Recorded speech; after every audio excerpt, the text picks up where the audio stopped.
Hi, it's Kimberly Tyson here. I'm so excited to be bringing you my first podcast.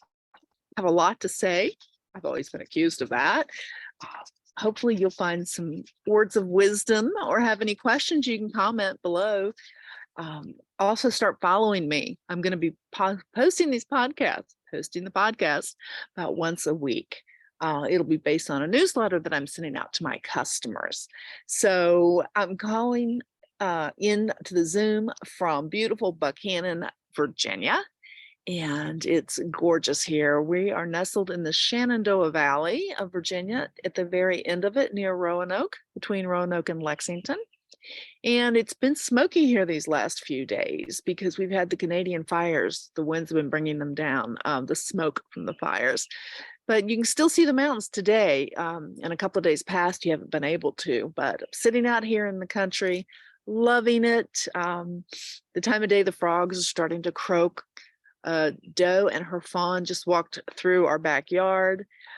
Life is good here in Virginia.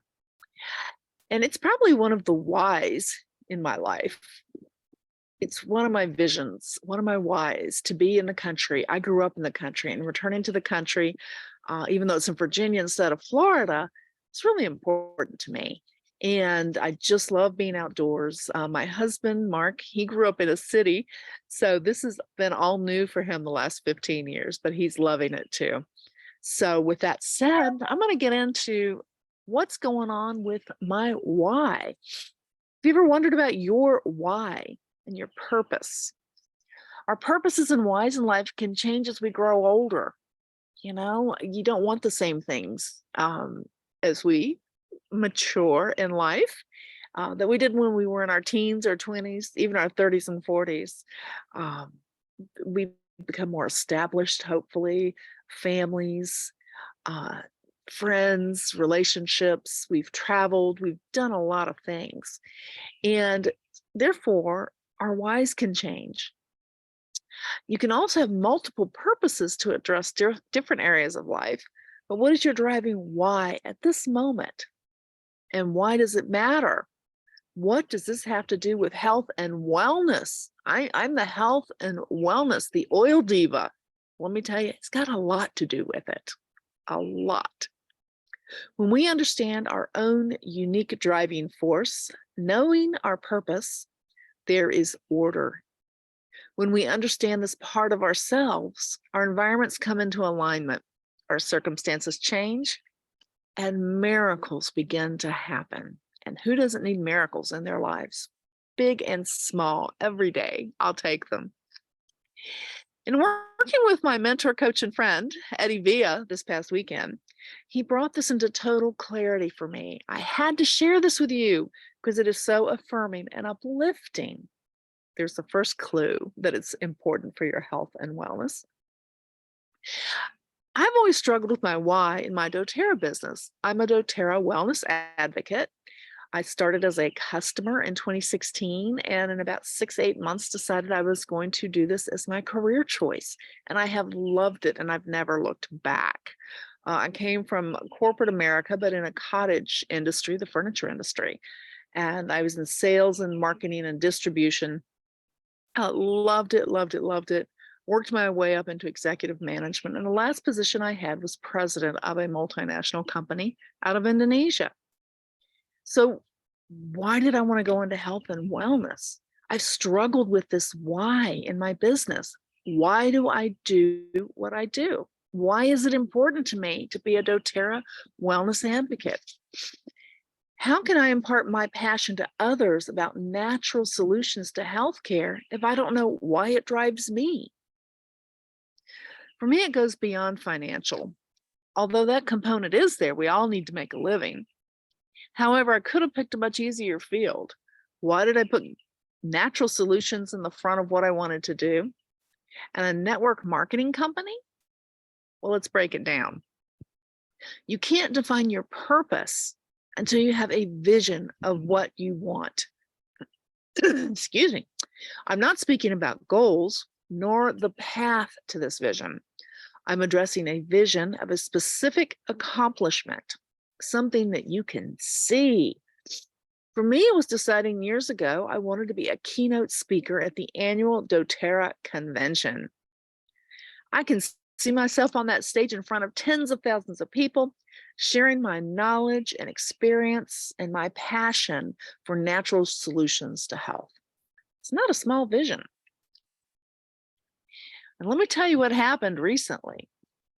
I had the distinct pleasure of meeting our doTERRA founding executive and current President Emily Wright. Sheer accident, absolutely sheer accident. I was in Florida at a doTERRA event, and I look up and she was coming down the escalator with her husband at the Orange County Convention Center. They were all by themselves. I was at the bottom, so I stood there and waved hello. She smiled and looked at me. I could tell she was quickly searching her mental files to see if she remembered me. You know how that is when you all of a sudden you're going, oh my gosh, do I know this person? Do I not know this person? Am I supposed to know this person? I could see it in her mind. I could see in her eyes. She was going through her mental files. And in response, as she approached, I said, no, you don't know me, but you will. Whatever possessed me to blurt that out is beyond me, but I did. Emily was so gracious and engaging. After a few minutes of sharing laughter, and she had to be on her way, she looked back and said, Kimberly Tyson from Virginia, I will look for you in the future. Wow. Now my vision escalated into something bigger, and I was a small step closer to reality. I will be a doTERRA keynote speaker. I want you to think of a concrete vision you have for yourself. Think, what do you really want to do? A specific action, not an overarching goal. See yourself in your vision. For me, I can see myself presenting what I am wearing, walking from side to side on the stage as I talk, the lighting in the arena. The seats are full of people just waiting to hear me speak, and they want to know what I have to say. And at the end, there's applause, overwhelming applause for me. At this moment, see your vision distinctly, clearly. How does your vision make you feel? If you're like me, you'll feel joy, excitement, maybe a little anxiety, but everything you're feeling is amazing and it's good. Now let's pull this together. You have your vision, and this is what you will concentrate on. This is what you will look at every time you're wondering. Any steps to get your vision are your how-to part of the process. You won't focus on the how-to steps right now. They are extremely important and play roles in achieving your vision, because your vision is now your concrete why. You can see it. Your vision is something you can see. You can put your finger on it and know this is, you want to do this. It's a why. Your how to get your vision represents your desires, your strengths, and your goals. For me, as a strategic person, I thrive on thinking, learning, and creating. I have the passions to acquire knowledge and then to coach, to teach, to mentor, to watch others accomplish great things and empower those around me.